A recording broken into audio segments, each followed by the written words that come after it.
चला, प्रेषितांची कृत्य त्यातील अध्याय 25. या 25व्या अध्यायामध्ये आपण काय पाहिलं की फेलिक्स नावाच्या एका अधिकाऱ्याने त्याने जाता जाता फेस्त नावाच्या एका अधिकाऱ्याच्या हातात आपली सर्व जबाबदारी सोपून देऊन तो निघून गेला. पाहूया 25 अध्याय पहिल्या वचनापासून. मग फेस्त सुभ्यात आल्यावर 3 दिवसांनी कैसरियाहून वर यरुशलेमेस गेला. फेलिक्स याचा कार्यकाळ समाप्त झाल्यानंतर जेव्हा आता फेस्त त्याच्या जागेवरती आला तेव्हा पुन्हा पौलाच्या प्रकरणाची चौकशी करण्यात आली. त्याचं जे प्रकरण होतं ते आता फेस्ताच्या समोर आणण्यात आलं. फेलिक्स याने पौलाचं प्रकरण पाहिलं होतं. त्याला पौलाची कोणती चूक दिसली नाही तरी देखील पौलाला सोडण्याचा अधिकार त्याच्याकडे होता तरी देखील लोकांची मर्जी संपादन करून त्यांना खुश करायचं आहे. केवळ एवढ्या एकाच विचारासह न्यायाचं काहीही हो, सत्य कोणतंही असो, परंतु त्याचे जे विचार होते ते न्याय देण्याचे अजिबात नव्हते किंवा योग्य निर्णय देण्याचे नव्हते, तर लोकांना खुश करणारे होते. प्रियांनो, जे लोकांना खुश करू पाहत असतात ते लोक साहजिकपणे हे न्यायाला धरून आहे किंवा सत्याला धरून आहे याविषयी विचार करत नाहीत. हे देवाच्या इच्छेप्रमाणे किंवा मर्जीप्रमाणे आहे असे विचार त्यांच्या हृदयामध्ये नसतात. हे वचनाला धरून आहे किंवा वचनाच्या विरोधात आहे अशा प्रकारची भावना किंवा मग असे विचार त्यांच्या मनात नसतात. देहाला प्रसन्न करणारे लोक, लोकांना खुश करू पाहणारे जे लोक आहेत, जे जगाला प्रसन्न करू पाहणारे लोक आहेत, ऐका प्रिय भाऊ आणि बहिणींनो, ते देवाला प्रसन्न करू शकणार नाहीत. ते देवाच्या वचनाप्रमाणे जीवन जगू शकत नाही. फेलिक्स असेल किंवा त्यानंतर जो आलेला होता तो फेस्त असेल, हे लोक अधिकारावर तर होते, माणसांवरती ते अधिकारी म्हणून होते, परंतु हे लोक अजिबात आत्मिक नव्हते. ही गोष्ट अगदी सत्य होती. आज बरेचसे लोक हे अधिकारी आहेत. आज बहुतांश लोक मोठ्या आणि उच्च अशा पदावरती ते आहेत. ते अधिकारी तर आहेत परंतु ते आत्मिक नाहीत. उच्च पदावरती ते राहत आहे परंतु ते देवाचं गौरव करणारे लोक नाहीत. आज हे वचन ऐकत असणाऱ्या भाऊ आणि बहिणींनो, तुम्ही कदाचित नोकरी करत असाल किंवा व्यापार करत असाल, किंवा तुम्ही अधिकारी असाल किंवा तुम्ही स्टुडंट असाल, तुम्ही देवाला खुश करणारे लोक बनून राहावे हीच देवाची इच्छा आहे. तुम्ही देवाला प्रसन्न करणारे न बनता तुम्ही तुमच्या शरीराला प्रसन्न करणारे बनून जर तुम्ही जीवन जगत असाल तर त्याची किंमत निश्चित तुम्हाला भरावीच लागणार आहे. फेलिक्स आला, तो निघून गेला. आता फेस्त आलेला आहे आणि फेस्त आल्यानंतर तो पौलाविषयी अग्रिपाला सांगत आहे. जेव्हा अग्रिपा आला, पाहूया काय घडलं. पहा वचन 13 पासून. मग काही दिवस झाल्यावर अग्रिपा राजा व बर्निका ही दोघे कैसरियास येऊन फेस्ताला भेटली. तेथे ती पुष्कळ दिवस राहिली. तेव्हा फेस्ताने राजापुढे पौलाचे प्रकरण काढून म्हटले, फेलिक्साने बंदीत ठेवलेला एक माणूस येथे आहे. मी यरुशलेमेस गेलो होतो तेव्हा त्याच्यावर यहुद्यांच्या मुख्य याजकांनी व वडिलांनी फिर्याद करून त्याच्या विरुद्ध ठराव व्हावा म्हणून विनंती केली. त्यांना मी उत्तर दिले की आरोपी व वादी हे समोरासमोर येऊन आरोपीविषयी प्रत्युत्तर देण्याची, आरोपीला संधी मिळण्यापूर्वी कोणालाही शिक्षेकरता सोपवून देण्याची रोमी लोकांची रीत नाही. म्हणून ते येथे आल्यावर काही उशीर न करता दुसऱ्या दिवशी न्यायासनावर बसून मी त्या माणसाला आणण्याचा हुकूम केला. वादी उभे असता ज्या वाईट गोष्टींचा त्याच्याविषयी माझ्या मनात संशय आला होता त्याबाबत एकही आरोप त्यांनी त्याच्यावर ठेवला नाही. केवळ त्यांच्या धर्माविषयी व जो जिवंत आहे असे पौल म्हणतो असा कोणी मृत झालेला येशू ह्याच्याविषयी ह्याचा व त्यांचा वाद होता. तेव्हा ह्याची चौकशी कशी करावी हे मला सुचेना. म्हणून मी त्याला विचारले, यरुशलेमेत जाऊन तेथे ह्या गोष्टींविषयी तुझा न्याय व्हावा अशी तुझी इच्छा आहे काय? तेव्हा बादशहाच्या निकालासाठी मला ठेवावे अशी पौलाने मागणी केल्यावरून मी हुकूम केला की ह्याला कैसराकडे पाठवीपर्यंत कैदेत ठेवावे. अग्रिप्पा फेस्ताला म्हणाला, त्या माणसाचे म्हणणे ऐकावे असे माझ्याही मनात आहे. त्याने उत्तर दिले, उद्या आपणाला त्याचे म्हणणे ऐकायला मिळेल. दुसऱ्या दिवशी अग्रिप्पा व बर्निका ही मोठ्या थाटामाटाने येऊन सरदार व नगरातील मुख्य लोक ह्यांच्यासह दरबारात गेली आणि फेस्ताने हुकूम दिल्यावर पौलाला तेथे आणण्यात आले. तेव्हा फेस्त म्हणाला, अग्रिप्पा राजे व आमच्याबरोबर उपस्थित असलेले सर्व जन हो, ह्या माणसाला तुम्ही पाहताना ह्याला ह्यापुढे जिवंत ठेवू नये असे ओरडत यहुद्यांच्या सर्व समुदायाने यरुशलेमेस व येथेही मला अर्ज केला, परंतु त्याने मरणदंडास योग्य असे काही केले नाही असे मला कळून आले आणि त्याने स्वतः बादशहाजवळ न्याय मागितला, म्हणून त्याला पाठवण्याचे मी ठरवले. ह्याविषयी मी आपल्या स्वामीला निश्चित असे काही लिहिण्यासारखे काही नाही. तुमच्या पुढे व विशेष करून अग्रिप्पा राजे आपणा पुढे ह्याला आणले आहे, अशा हेतूने की चौकशी झाली म्हणजे मला काहीतरी लिहिण्यास सापडेल. कारण बंदिवानास पाठवताना त्याच्यावरील दोषारोप न कळवणे हे मला ठीक दिसत नाही. फेलिक्स निघून गेला. त्यानंतर फेस्त आला आणि आता अग्रिप्पा नावाचा हा अधिकारी आला. अग्रिप्पा सोबत आणखी एक अधिकारी होता, त्याचं नाव बर्निके. आता येथे 3 अधिकारी होते आणि एवढंच नाही, सरदार व नगरातील मुख्य लोक यांसह हे सर्व दरबारात येऊन पोहोचले. ते सर्व त्या सभेत एकत्रित आले. तुम्हाला आठवतं का, जेव्हा पौलाला प्रभू येशू ख्रिस्ताने दर्शन दिलं, जेव्हा प्रेषित पौल दिमिश्काच्या वाटेवरून चालला होता, तेव्हा त्याने अचानक एक प्रकाश पाहिला. तो घोड्यांवर स्वार होऊन चाललेला असताना तो खाली कोसळला.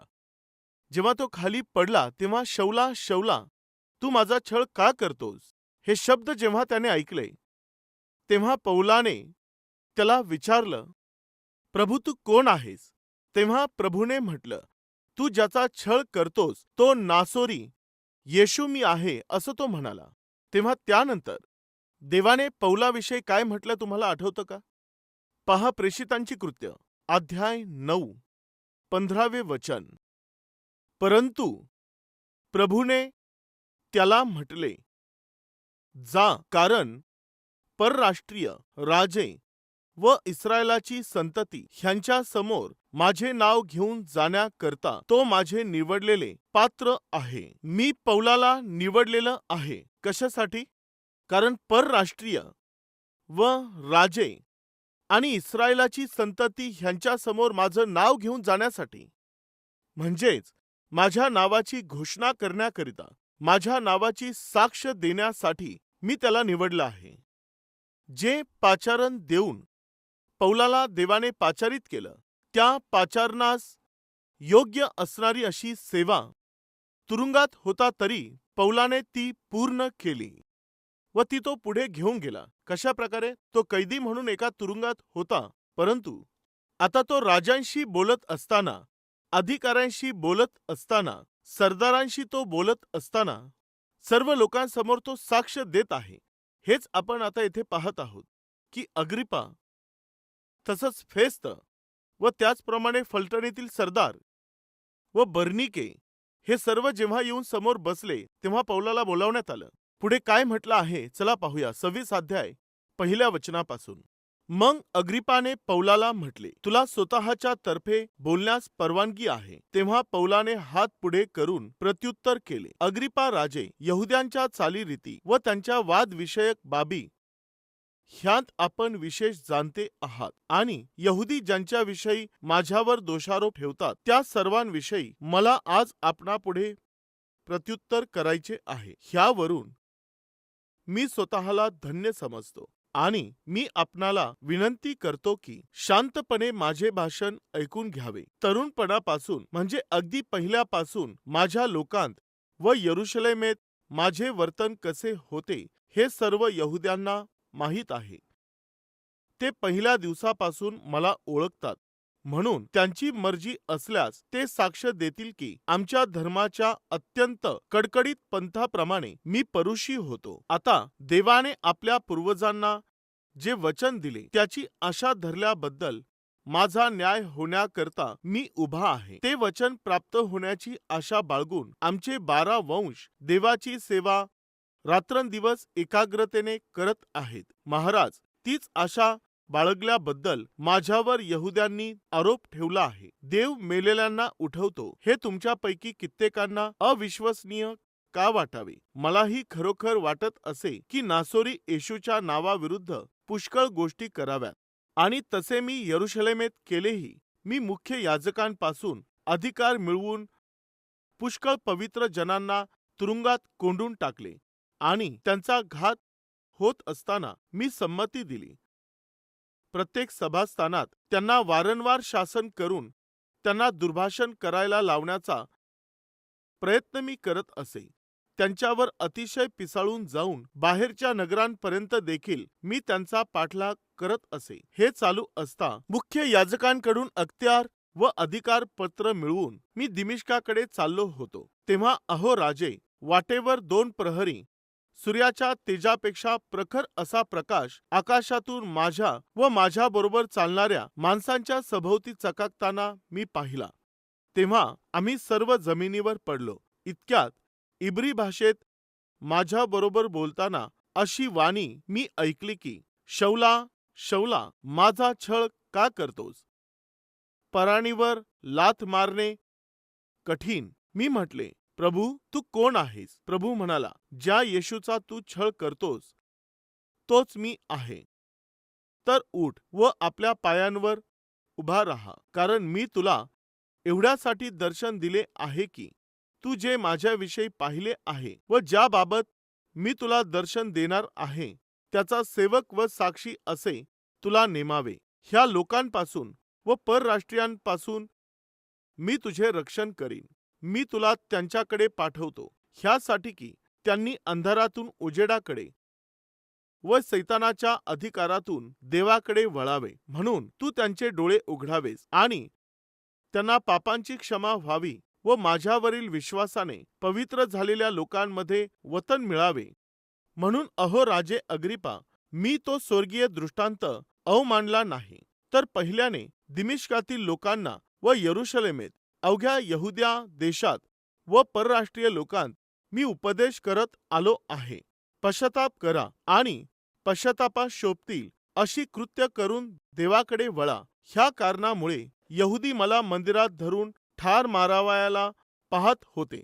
तथापि देवापासून सहाय्य प्राप्त झाल्यामुळे मी आजपर्यंत लहान मोठ्यास साक्ष देत राहिलो आहे. आणि ह्या गोष्टी होणार आहेत म्हणून संदेष्टांनी व मोशेने सांगितले त्यांखेरीज मी दुसरे काही सांगत नाही. त्या अशा की ख्रिस्ताने दुःख सोसणारे व्हावे आणि त्यानेच मेलेल्यांतून उठणाऱ्यांपैकी पहिले होऊन आपल्या लोकांना व परराष्ट्रीयांनाही प्रकाश प्रगट करावा. प्रियांनो, ऐका. जेव्हा पौलाला परमेश्वराने दर्शन दिलं तेव्हा एका उद्देशाने देवाने त्याला दर्शन दिलं. तो उद्देश काय होता? परराष्ट्रीयांसमोर, अधिकाऱ्यांसमोर आणि राजांच्या समोर तू माझ्या नावाची घोषणा करावयाची आहेस. तुला माझी साक्ष द्यायची आहे. प्रिय भाऊ आणि बहिणींनो, परमेश्वर जेव्हा एक बी पेरत असतो, ते कदाचित आंब्याचं असेल किंवा मग संत्रीचं असेल किंवा मग पेरूचं असेल किंवा मग नारळाचं असेल. एक झाड जेव्हा परमेश्वर एका बीच्या रूपाने पेरत असतो तेव्हा त्याच्याकडून त्याला एक उद्देश असतो. या नारळाने फळ द्यायची आहेत, या पेरूने फळं द्यायची आहेत, या आंब्याने फळं द्यायची आहेत, या संत्र्याने फळं द्यायची आहेत. अशा प्रकारे परमेश्वर देव एका उद्देशाने प्रत्येक रोपाला व प्रत्येक झाडांना व तसंच प्रत्येक प्राण्यांना व प्रत्येक मनुष्यांना देवाने एका उद्देशानेच निर्माण केलेलं आहे. ज्याने रेडिओची निर्मिती केली त्याचा एक उद्देश होता. ज्याने टेलिव्हिजन निर्माण केला त्याचाही एक उद्देश होता. हे पेपरवेट ज्याने निर्माण केलं त्याचाही एक उद्देश होता. हा माईक ज्याने तयार केला त्याचाही एक उद्देश होता. चप्पल आणि बूट ज्या व्यक्तीने तयार केले त्याने एका उद्देशाने ते तयार केले आहेत. हे बटन ज्याने तयार केलं त्याचा एक उद्देश होता. हा चष्मा ज्याने तयार केला त्याचाही एक उद्देश होता. आपण ज्या वस्तू पाहतो त्या प्रत्येक वस्तू एका उद्देशासह तयार करण्यात आलेल्या आहेत. तसंच तुम्हाला आणि मलाही एका उद्देशाने निर्माण करण्यात आलेलं आहे. एका योजनेद्वारेच आपल्याला पाचारण करण्यात आलेलं आहे. तुम्हाला आणि मला एका उद्देशानेच ख्रिस्ताच्या रक्ताद्वारे धुण्यात आलेला आहे. तो उद्देश काय आहे आपण जाणून घ्याल तर बरं राहील. तो उद्देश नेमका काय आहे? तर आपण देवाचे साक्षीदार बनून जगायचं आहे. हे जे जगिकरित्या जीवन जगणारे आहेत अशा प्रकारच्या लोकांमध्ये, मनुष्यांनी निर्माण केलेल्या दैवतांची उपासना करणाऱ्या लोकांमध्ये, ज्या देवाने तुम्हाला निर्माण केलं त्याचे साक्षीदार बनून तुम्ही जगावे हाच परमेश्वराचा उद्देश आहे. तुम्ही ख्रिस्ताचे मुलं बनून जीवन जगावं ही देवाची योजना आहे. आत्म्याचे फळं तुम्ही देत राहावे हा देवाचा उद्देश आहे. प्रकाशाचे पुत्र बनून तुम्ही जीवन जगून तुमचा प्रकाश तुम्ही लोकांसमोर पाडला पाहिजे हाच, व ज्याद्वारे परमेश्वराचं गौरव होईल हाच एकमेव देवाचा उद्देश आहे. जुन्या आणि घाणेरड्या जीवनातून बाहेर पडून अद्भुत अशी आत्मिकता दाखवून एक विशेष असं जीवन आपण जगून तुम्ही आदर्श बनून जीवन जगावं ही देवाची इच्छा आहे. तुमच्या प्रती परमेश्वराकडे एक उत्तम असा उद्देश आहे. तुमचं जीवन, तुमचं बोलणं चालणं, तुमचं वर्तन, तुमची आत्मिकता, तुमची वेशभूषा, तुमचं संभाषण हे सर्व काही देवाच्या इच्छेप्रमाणे व चहूबाजूच्या लोकांसाठी आदर्श असं व देवाचं गौरव होईल असं असावं ही देवाची इच्छा आहे. आज हे वचन ऐकणाऱ्या भाऊ आणि बहिणींनो, तुम्हाला एका उद्देशाने निर्माण करण्यात आलेलं आहे. एका उद्देशानेच तुम्हाला पाचारण झालेलं आहे. एका उद्देशानेच तुम्हाला ख्रिस्ताच्या रक्ताने धुण्यात आलेलं आहे व तो उद्देश तुमच्या जीवनात पूर्ण झाला पाहिजे. शौलाला जेव्हा त्याने पौलामध्ये बदललं तेव्हा परराष्ट्रीयांमध्ये त्याने एक प्रकाश बनावा ही देवाची इच्छा होती. परराष्ट्रीयांमध्ये जाऊन त्याने ख्रिस्ताचा प्रचार करावा या उद्देशानेच देवाने पौलाला बोलावलं होतं. राजांसमोर आणि अधिकाऱ्यांसमोर माझ्या नावाची घोषणा पौल करेल याच एका उद्देशाने देवाने त्याची निवड केलेली होती. आता तोच उद्देश पूर्ण होत आहे. तीच योजना आता पूर्ण होत चालली होती. तिथे अग्रिपा आला, बर्निका आला, फेस्त आला व सर्व अधिकारी आले. तेथे कोण होते? नगरातील सरदार व अधिकारी आले व तेथील सर्व प्रमुख लोक जेव्हा त्या सभास्थानात आले तेथे पौलाने त्यांच्या समोर 3 गोष्टी सांगितल्या. पहिलं, मी दुष्टतेमध्ये जीवन जगत होतो, व दुसरं, मी तो प्रकाश पाहिला आहे किंवा ती ज्योती मी पाहिलेली आहे, व तिसरं, मी ती वाणी ऐकलेली आहे. 4थ्या वचनापासून 11व्या वचनापर्यंत तो किती दुष्ट असं जीवन जगला हे त्याने सांगितलं आहे. मी अतिशय वाईट असं जीवन जगलो. व 13व्या वचनात तो म्हणतो, मी एक मोठा प्रकाश पाहिला. 14व्या वचनात तो बोलत आहे की मी वाणी ऐकली आहे. काय तुम्ही लिहून घेत आहात का? पहिलं आहे, मी वाईट असं जीवन जगलो. दुसरं आहे, मी तो प्रकाश पाहिला. व तिसरं, मी त्याची वाणी ऐकली. मी वाईट जीवन जगत होतो. तो किती वाईट जीवन जगत होता हे तो सांगत आहे. कसा जगला? 9वे वचन पहा. मलाही खरोखर वाटत असे की नासोरी येशूच्या नावाविरुद्ध पुष्कळ गोष्टी कराव्यात. परमेश्वराच्या विरोधामध्ये बरंच काही करायचं आहे. परमेश्वराच्या इच्छेच्या विरुद्ध पुष्कळ गोष्टी कराव्यात असं मला वाटलं आणि तसे मी यरुशलेमेत केलेही. मला जसं वाटलं तसं मी केलं. वाईट कृत्य करू पाहणारा पहिला विचार करतो की ते करावं आणि त्यानंतर तसं तो करत असतो. पाप करणारा अगोदर विचार करत असतो की ते पाप करायचं आहे व त्यानंतर तसं तो करत असतो. तुम्ही जे करण्याचा विचार करत असता त्यानंतर ते करण्यासाठी तुम्ही धावत असता. यामुळे मी सांगत असतो की जे तुम्ही पाहत असता त्याचा विचार तुम्ही करता व ज्याचा विचार तुम्ही करता ते करण्याचा प्रयत्न तुम्ही करता व जे करण्याचा प्रयत्न तुम्ही चालवता तेच तुम्ही करता व जे तुम्ही वारंवार करत जाता त्याचे तुम्ही आहारी बनता व ज्याचे आहारी तुम्ही बनत असता त्याचे तुम्ही गुलाम होता, व ज्याचे गुलाम तुम्ही बनत असता त्याच्या कैदेत तुम्ही जाता, व ज्याच्या कैदेमध्ये तुम्ही जाता तेच तुमच्या कॅरेक्टरला दाखवून देत असतं. ख्रिस्ताचे साक्षीदार बनून जगण्यासाठी तुम्ही गुलाम बनले आहात. तर पौल म्हणतो की मी ख्रिस्ताचा गुलाम आहे. जोपर्यंत या भूतलावर राहील ख्रिस्ताचा प्रचार करणं हाच माझा उद्देश आहे. एवढीच माझी आशा आहे, हाच माझा श्वास आहे. ख्रिस्ताचा गुलाम बनून ख्रिस्ताचा प्रचार करण्यासाठी तो एक कैदी बनून जगला. पण आजकालच्या दिवसांत अनेकशे लोक ख्रिस्ताच्या विरोधामध्ये पापी कृत्य करून, शरीराचा नाश करून, अपवित्र असे कृत्य करून ते त्यांचे बंदी बनून जगत आहेत. एक गुलाम बनून ते जगत आहे. त्यांच्या आहारी जाऊन ते जगत आहेत. याचं कारण काय आहे? जे काही तुम्ही पाहाल त्याचाच तुम्ही विचार कराल, व ज्याचा विचार तुम्ही कराल तेच तुम्ही करणार, व जे तुम्ही करत राहणार त्याचेच तुम्ही आहारी बनणार, व ज्यांचे आहारी तुम्ही बनाल त्यांचेच तुम्ही गुलाम बनणार, व ज्यांचे गुलाम तुम्ही बनणार तेच तुमचं व्यक्तिमत्व बनणार. ज्याचे गुलाम तुम्ही बनून जाणार तेच तुम्हाला एकतर नरकामध्ये किंवा मग स्वर्गामध्ये घेऊन जाणार. मी विचारत आहे, आज तुम्ही ख्रिस्ताच्या प्रेमाचे गुलाम आहात का? वचनाचे गुलाम तुम्ही आहात का? ख्रिस्ताची इच्छा पूर्ण करण्यासाठी तुम्ही कैद झाले आहात का? ख्रिस्ताच्या इच्छेप्रमाणे जीवन जगावं यासाठी तुम्ही गुलाम बनले आहात का? किंवा तुम्ही पापाचे गुलाम बनलेले आहात? पापी सवयींचे गुलाम तुम्ही बनलेले आहात, किंवा पापी कृत्यांचे बंदी तुम्ही बनले आहात? एकदा जरा विचार करा.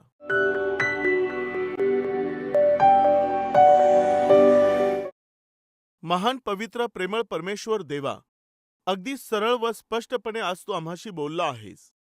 त्यासाठी तुला धन्यवाद देतो. एकेकाळी तुझ्या विरोधामध्ये दुष्ट असं जीवन जगून तुला घायाळ करेल अशा सवयींमध्ये जो गुलाम बनलेला होता, म्हणजेच दैहिक स्वभावामध्ये, सैतानाच्या विचारांमध्ये जो गुलाम बनलेला होता, तो शौल आता तुझ्या सुवार्तेसाठी तो तुझा गुलाम बनला. तुझ्या नावाची घोषणा करणं, तुझ्यासाठी जगणं हाच त्याचा एक उद्देश बनला. परमेश्वरा, सर्वात प्रथम आम्ही आमच्या शरीरामध्ये असणाऱ्या प्रत्येक प्रकारच्या वाईट गुलामगिरीमधून, प्रत्येक प्रकारच्या वाईट स्वभावातून सुटून, व त्यानंतर देवा, तुझ्या इच्छेप्रमाणे आम्ही पुढे पाऊल टाकून तुझे उद्देश काय आहेत ते जाणून घेऊन जेथे आम्ही आहोत त्याच ठिकाणी तुझे साक्षीदार बनून जीवन जगावं असा स्वभाव तू आम्हाला दे. पेरलेल्या या वचनाला देवा तू फलद्रूप कर. आमच्या पायांनी पाप करण्यासाठी परमेश्वरा धाव घेऊ नये, आमचे हात त्यात टाकू नये, डोळ्यांचा उपयोग करू नये. यासाठी देवा आमचे शरीर आम्ही सोपू नये, तर तुझं गौरव आम्ही करावं असं खरेपणाचं आणि प्रामाणिकपणाचं जीवन तू आम्हातील सर्वांना दे. येशूच्या नावाने ही प्रार्थना मागतो बापा. आमेन.